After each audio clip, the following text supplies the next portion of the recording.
오늘 여러분들과 함께 나누실 말씀의 제목은 죄 지은 인간입니다. 우리 사랑하는 한명교회 성도 여러분, 여러분들은 죄인임을 인정하십니까? 내가 죄인임을 인정하십니까? 이곳에 계신 분들이라면 누구나 본인이 하나님 앞에서 죄인이며 어떠한 은혜를 받고 있는지 알고 계실 것입니다. 그런데 막상 우리가 전도를 하거나 또는 처음 믿었을 때, 믿음이 연약할 때에는 내가 왜 죄인이야? 라는 말에 선뜻 대답하지 못하거나 동의하지 못하는 경험이 모두 있으실 것입니다. 아니, 나보고 죄인이라고 하면 기분이 나쁘죠. 나는 교회에 다니지 않아도 남에게 피해주지 않고 착하게 살았는데 왜 죄인이라는 거야? 내가 죄인이면 아니 저 사람은 어떻게 되는 거야? 자, 이것은 성경에서 말하고 있는 죄가 어떤 것인지 잘 몰랐기 때문에 겪는 에피소드입니다. 성경에서 가르치고 언급하는 죄에 대하여 우리가 알고 있다면 우리는 하나님 앞에 모두 죄인이라는 사실을 인정할 수밖에 없습니다. 먼저 죄라는 의미로 가장 많이 사용되는 단어가 하타트라는 단어입니다. 이 단어는 빗나가다, 관역을 맞추지 못하다라는 뜻을 가진 단어입니다. 한 번쯤은 여러분 들어보셨을 것입니다. 하나님의 기준, 곧 옳은 길, 올바른 길에서 벗어나는 죄와 악을 의미합니다. 그 외에도 성경에서는 고결하지 못함, 참되고 온전하지 못함, 그리고 반란, 반역, 그리고 베드로전서에서는 헛된 것, 또 허망한 것으로 죄를 묘사하고 있습니다.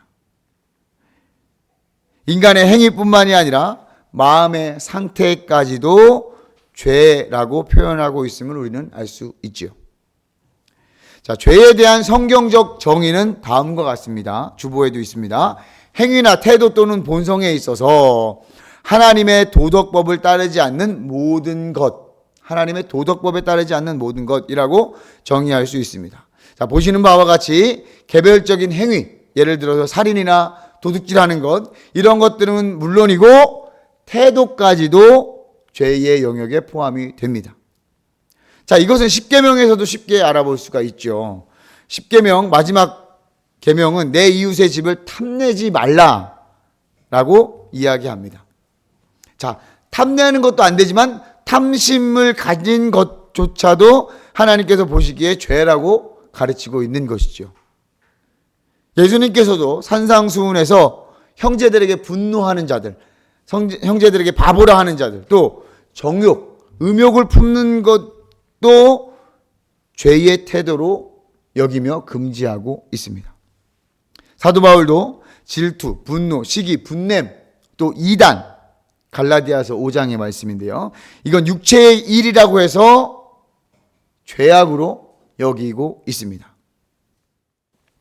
육체의 소욕은 성령을 거스르고 성령은 육체를 거스리나니, 갈라디아서 5장 17절 말씀 여러분 기억하실 것입니다. 이처럼 하나님께서 기뻐하시지 않는 죄, 그럼 반대로 하나님께서 기뻐하시는 것은 이 삶의 행동뿐만이 아니라 우리 마음의 열망에서도 도덕적으로 순결한 삶을 살아야 한다는 것을 우리는 알 수가 있겠죠.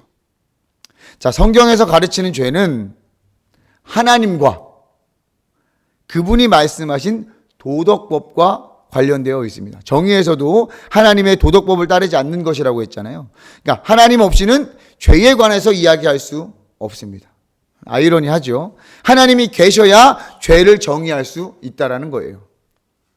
올바른 기준이 분명하니까. 기준이 딱 하나 있어야 되니까. 그게 하나님이라는 거예요.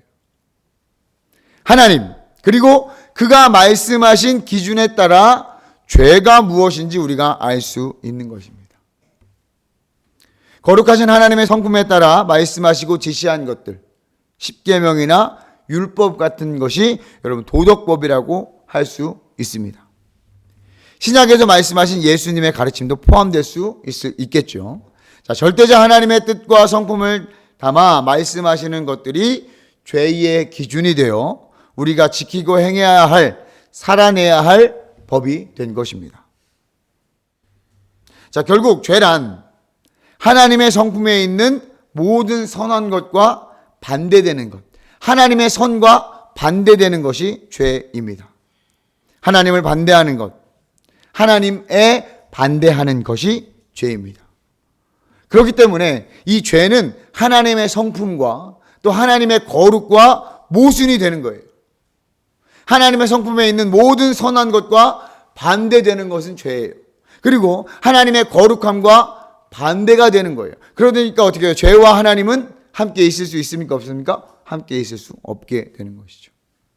자, 이것은 하나님의 성품을 이야기할 때 잠시 언급을 했었습니다. 따라서 하나님은 죄를 지을 수도 죄와 함께 할 수도 없으십니다. 그러니 하나님께서는 죄를 미워하시죠. 미워할 수밖에 없습니다. 자, 그럼 이 죄는 어디에서 왔을까? 어디에서 왔을까? 죄의 기원. 분명한 것은, 이것은 우리가 분명하게 또 한번 짚고 넘어가야 될 것은, 하나님께서는 결코 죄를 짓지 않으신다는 거예요. 하나님께서 죄를 만드시지 않았다는 거예요. 하나님에게 죄에 대한 어떠한 책임도 없으십니다. 죄는 하나님의 성품과 완전히 반대되는 것이며 하나님께서 미워하시는 거예요. 자, 성경에서 가르치고 있는 것은 죄를 짓는 것은 천사들 그리고 인간입니다. 동물들은 죄를 지을까요? 동물들은 죄를 안 져요. 자, 우리가 3주 전에 신론이라는 카테고리 안에서 천사와 사탄 그리고 귀신이라는 주제로 말씀을 나누었습니다. 여러분 기억하십니까? 타락한 천사, 죄를 지어 하나님을 대적한 천사들이 바로 사탄과 귀신이라고 했습니다. 자, 성경에서 정확히 언제 어떻게 천사들이 타락되었는지 정확히 언급하지는 않지만 천사들의 세계에서 타락과 죄가 있었다고 언급을 했습니다. 그리고 사탄이 이 죄의 창시자라고 이야기했습니다. 자, 그렇게 따지고 보니까 인간의 불순종, 아담과 하와의 불순종 이전에 이미 죄가 존재했던 것으로 여깁니다. 하나님의 말씀에 아담과 하와가 불순종하기 이전에 이미 죄가 존재했다는 사실을 우리는 알 수 있죠. 천사들의 세계에서. 따라서 인류가 죄와 직접적인 관계가 있는 것은 에덴 동산에서의 일이에요. 창세기 3장 1절부터 19절. 자, 너무나 잘 아는 본문 말씀이죠. 오늘 어린이들과 함께 나눴더니 도대체 몇 번째 얘기하는 거예요? 그러더라고요. 네. 성경이 시작하고 굉장히 일찍이 우리는 이 죄와 마주치게 됩니다. 최초의 인류 아담과 하와, 이 인류의 죄, 이 타락의 요인은 분명히 외부에서 왔어요. 외부에서.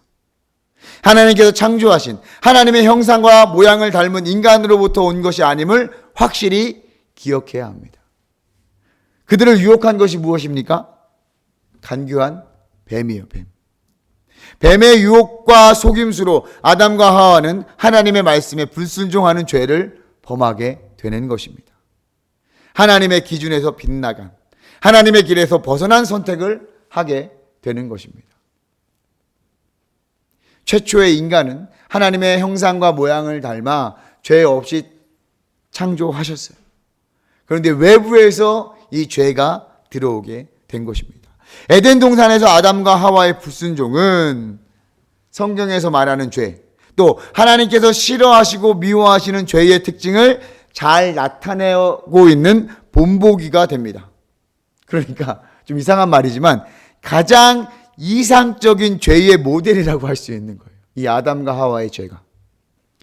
자, 이 죄, 불순종을 통해서 우리 인간들은 이 지식의 마비가 발생이 돼요. 생각하는 개념들이 완전히 바뀌게 되는 거예요. 타락한 아담과 하와는 하나님의 말씀을 확인하기 위해 실험해 보게 되는 거예요. 그동안 자신이 알고 있었던 지식을 실험해 보는 거예요. 이게 마비가 돼서 잘 인식을 못하는 거예요. 타락하기 전 인류는 그동안 하나님의 말씀에 의심이나 토를 달지 않았습니다. 먹지 말라고 했으니 안 먹는 거예요. 봐도 아무런 생각이 들지 않았습니다. 그들이 그동안 알고 있었던 기준, 하나님의 말씀이 그들에게 선이며 법이 되었어요. 창세기 2장 17절입니다. 선악을 알게 하는 나무의 열매를 먹지 말라. 내가 먹는 날에는 반드시 죽으리라 하시니라. 하나님께서 말씀하셨어요.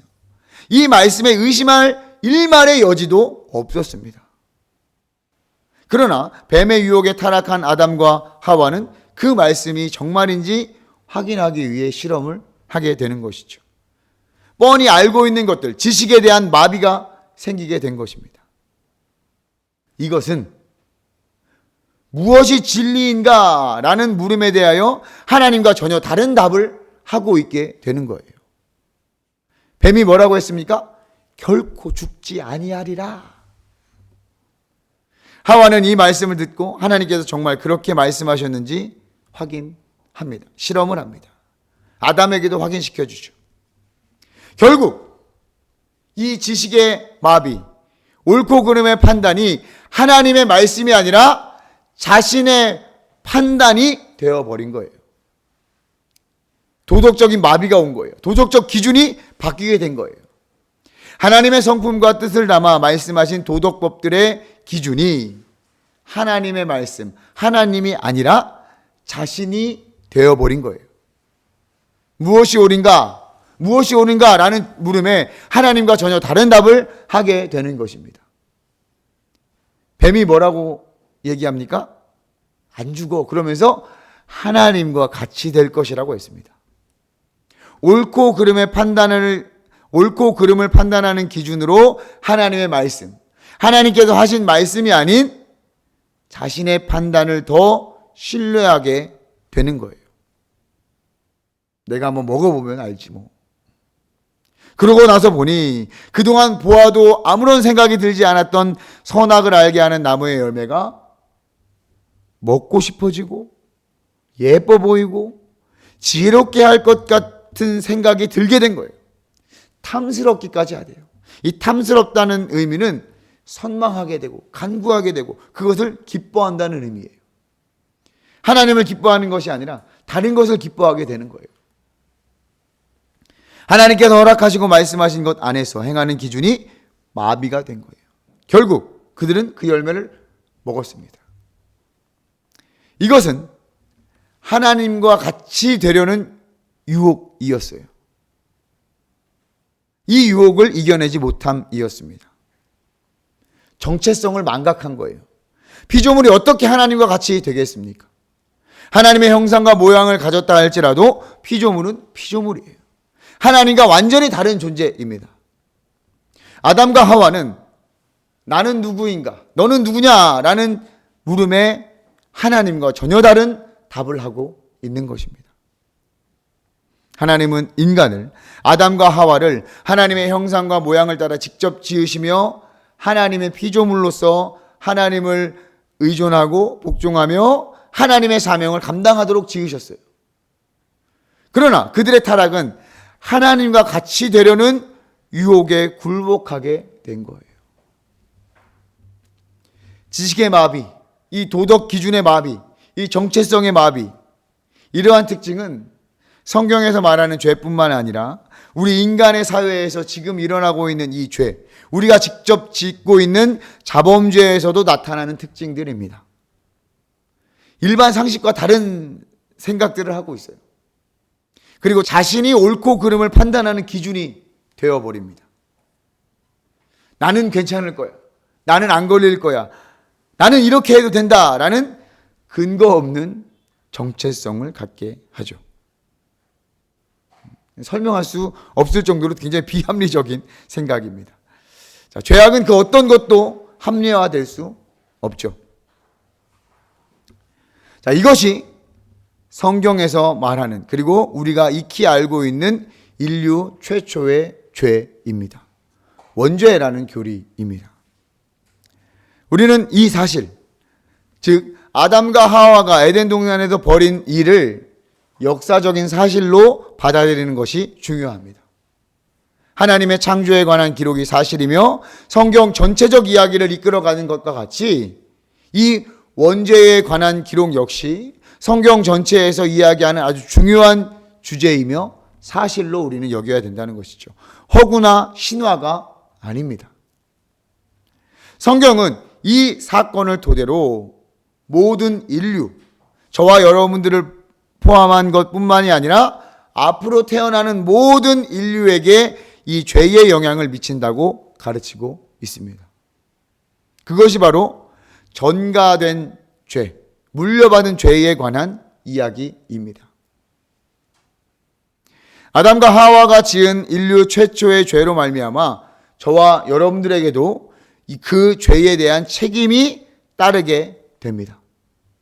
성경에서 가르치고 있는 것이 바로 이것이에요. 우리는 아담이 지은 죄 때문에 죄에 대한 책임이 있는 것으로 간주됩니다. 우리에게도 그 죄에 대한 책임이 전가된 거예요. 넘어온 거예요. 로마서 5장 12절 말씀을 제가 한번 읽어드릴게요. 주보에 18절 19절에 나왔는데 그 바로 위에 보면 그러므로 한 사람으로 말미암아 죄가 세상에 들어오고 죄로 말미암아 사망이 들어왔나니 이와 같이 모든 사람이 죄를 지었으므로 사망이 모든 사람에게 이르렀느니라. 아담이 불순종했을 때 하나님께서는 모두가 죄를 지었다고 생각합니다. 다소 억울할 수도 있죠. 우리가 존재하기 전에도 있었던 일이, 우리가 존재하기 전에 하나님께서 아담의 죄로 인해 우리를 아담과 같은 죄인들로 간주하셨다? 좀 억울할 수 있어요. 어떻게 이렇게 될 수 있을까요? 아담은 인류의 대표이기 때문입니다. 하나님께서는 아담은 모든 인류의 대표로 삼으셨어요. 하나님께서 아담에게 하셨던 언약과 명령은 온 인류를 대표해서 아담에게 하셨던 거예요. 그 대표자가 하나님 앞에 불순종하고 죄를 지었기에 우리에게도 그 영향과 책임이 따른다는 것입니다. 우리 학생들한테 반대표 얘기를 했어요. 반대표로 나가서 가위바위보하고 반대표로 나가서 달리기에서 1등하면 그 반 전체가 1등하는 것과 비슷한 의미인 것입니다. 하나님께서는 아담을 그렇게 여기셨습니다. 여러분 불공평하다고 생각되십니까? 그럴 수 있어요. 억울할 수도 있어요. 하지만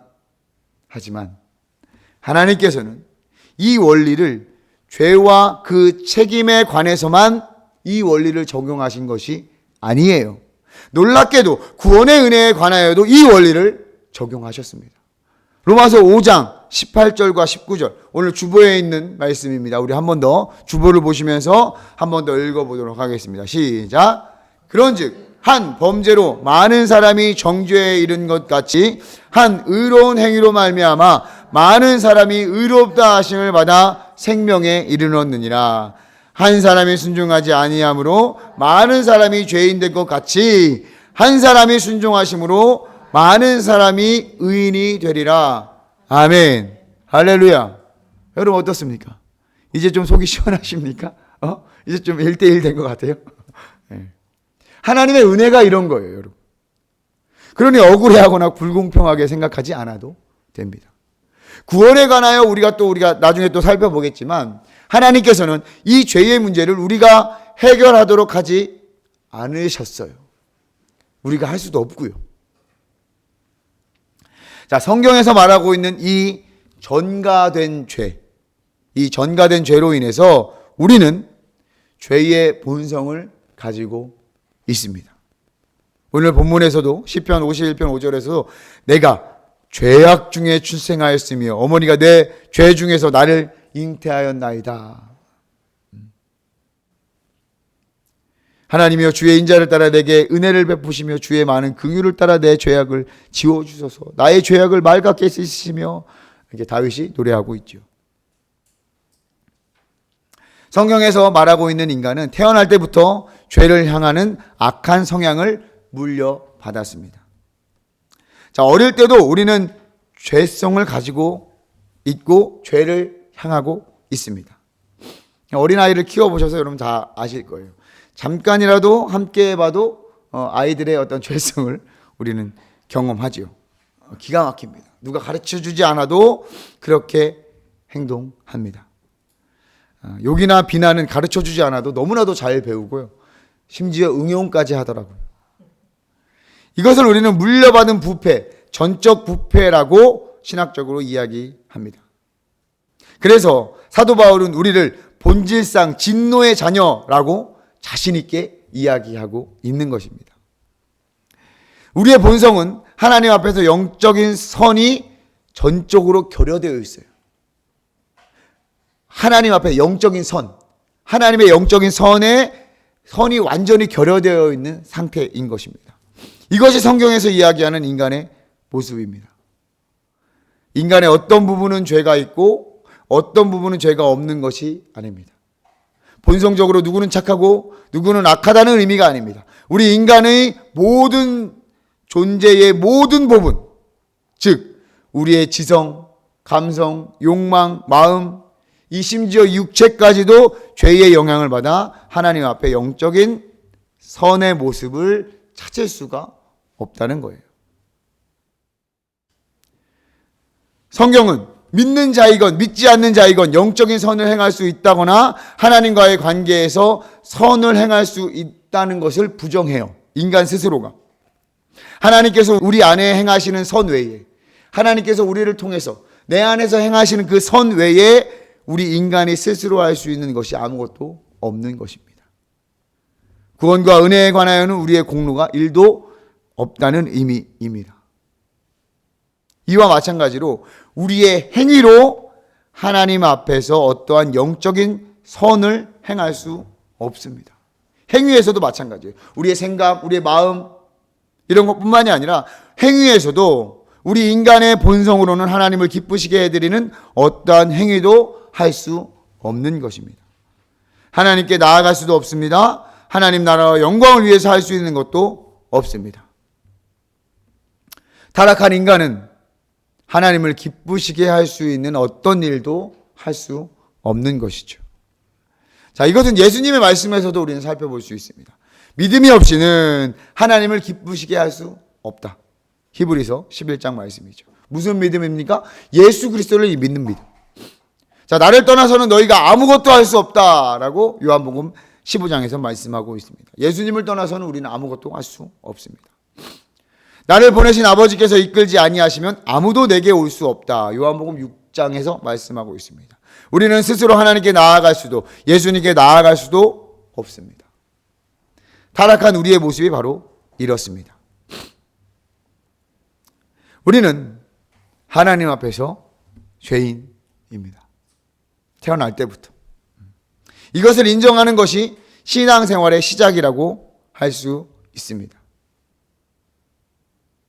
우리가 죄인임을 알아야 어떠한 상황에 있는지, 죄인의 길은 어떠한지 알게 될 것입니다. 그렇기 때문에 우리에게 구원이 필요하고 그 구원이 누구인지 알아야 하는 것입니다. 그 구원이 예수 그리스도임을 알게 되면 어떻게 됩니까? 새로운 생명, 새 삶이 시작되어 신앙생활이 아닌 생활신앙으로 살아갈 수 있게 되는 것입니다. 사랑하는 우리 한명교회 성도 여러분, 이 자리에 모인 우리는 이 죄에 대해서 인정하고 우리가 구원이 필요한 존재임을 깨닫고 인정한 자들입니다. 그럼에도 불구하고 우리는 이 세상에 살면서 죄를 짓고 살아가기도 하죠. 죄를 경계하고 멀리합시다. 죄의 유혹에서 이겨낼 수 있도록 용기와 담대함이 필요합니다. 죄는 하나님이 미워하시고 싫어하시는 것입니다. 그러니 우리가 철저히 싸우고 승리해야 할 것이 바로 이 죄의 문제입니다. 성경에서도 죄와 싸우라 명령하고 있죠. 우리가 이 죄에 대해서 철저하게 경계해야 되는 이유가 있습니다. 우리 믿는 자들이 죄를 지을 수밖에 없지만 죄를 우리가 계속 짓고 있죠. 이 죄를 짓게 되면 하나님과의 교제가 끊어지고 그리스도인으로서의 삶이 망가집니다. 하나님이 미워하시는 죄가 우리 가운데 있으니 하나님이 우리를 기뻐하시겠습니까? 하나님과 함께 할 수 없는 죄가 우리 가운데 있으니 하나님이 우리와 함께 하시겠습니까? 죄는 하나님과의 단절을 일으킵니다. 에덴 동산에서도 그렇고 지금도 그렇습니다. 하나님과 단절되지 말고 하나님과 동행하는 것이 우리의 소망이죠. 죄로 인해 우리 그리스도인으로서의 삶이 망가집니다. 그리스도인으로서의 삶이 망가져요. 이미 많이 망가졌죠. 내가 아니어도 우리 믿는 자들이 죄를 지음으로 사회와 교회에서 많은 부분에서 삶이 무너지고 있습니다. 지금 한국의 기독교가 욕을 먹고 힘을 잃어가는 이유가 무엇입니까? 우리가 행한 죄악들 때문입니다. 교회 안에서도 돈, 명예, 자녀 등이 우상이 되고 하나님을 사랑하듯 이웃을 사랑하는 사랑이 사라지고 자기만 사랑하게 되었습니다. 제가 말하지 않아도 여러분들 많이들 아실 거예요. 이러한 우리의 죄악을 하나님만 보시는 것이 아닙니다. 세상 사람들도 봅니다. 믿지 않는 자들이 보기에도 악하다는 말을 하죠. 이러한 모습들로 하나님의 영광이 가려집니다. 회개하고 돌이켜야죠. 다시 하나님 앞에 말씀의 올바른 기준으로 세워가야 합니다.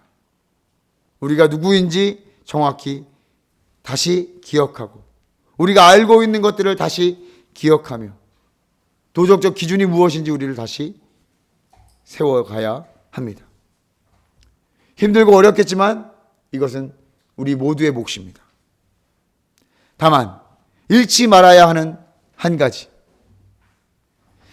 우리가 죄를 짓는다고 해서 우리가 하나님의 자녀된 신분을 잃는 것은 아닙니다. 우리는 여전히 하나님의 자녀입니다. 예수 그리스도를 우리의 또 나의 구세주로 믿고 있다면 우리가 죄를 지을지언정 우리의 신분을 잃게 되는 것이 아닙니다. 그러니 조금은 뻔뻔하게 하나님 앞에 나아갈 수도 있어야 하는 것입니다. 용서해달라고, 다시 돌이킬 힘을 달라고, 그리고 다시 죄를 짓지 않게 해달라고 기도하며 하나님의 은혜를 간구해야 할 것입니다. 그것이 우리가 할 수 있는 일이에요. 그 은혜가 있다면 우리는 어떠한 죄든 하나님께 용서받을 수 있는 것입니다.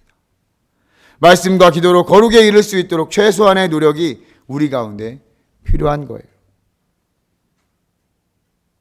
성경이 말하고 있는 죄, 그리고 죄에 대한 가르침, 전가된 죄, 죄의 본성을 가진 우리, 이러한 죄에 관한 문제가 우리 가운데 있습니다. 저희가 여러분들 가운데 있어요. 제가 이 원죄를 전가된 죄라고 계속 표현을 하고 있습니다. 우리 함께 보는 메인 교과서에서 이 웨인 구르덴 목사님이 원죄라고 하면 아담과 하와가 지은 그 죄로만 생각될 우려가 있기 때문에 전가된 죄로 표현하는 것이 더 좋겠다라고 제안을 해 주셨어요. 그러니까 그 원죄는 그 아담과 하와의 죄뿐만이 아니라 그 죄의 책임이 우리에게도 있다라는 사실을 기억을 해야 돼요. 그게 전가된 죄예요. 원죄, 그 사람의 죄가 아니라 그 죄의 책임이 나에게도 있다. 우리는 이 죄의 문제를 해결할 수 없습니다. 그러나 우리가 해결할 수 없기에 하나님의 놀라운 은혜가 우리에게 허락되었습니다. 하나님의 아들 예수 그리스도를 통해 이 죄의 문제가 해결되었음을 여러분 믿으시기 바랍니다. 그 믿음이 우리를 구원의 길로 하나님께로 나아가게 하며 하나님을 기쁘시게 해드리는 방법입니다. 할렐루야. 예수 그리스도로 말미암아 우리의 신분이 죄인에서 하나님의 자녀로 확실히 바뀌었습니다. 이 사실을 아는 저와 여러분, 혹시 이 사실에 관하여 다시금 믿고 결단하기를 원하시는 분들이 계시다면 이 시간 가슴에 손을 얹고 함께 기도합시다.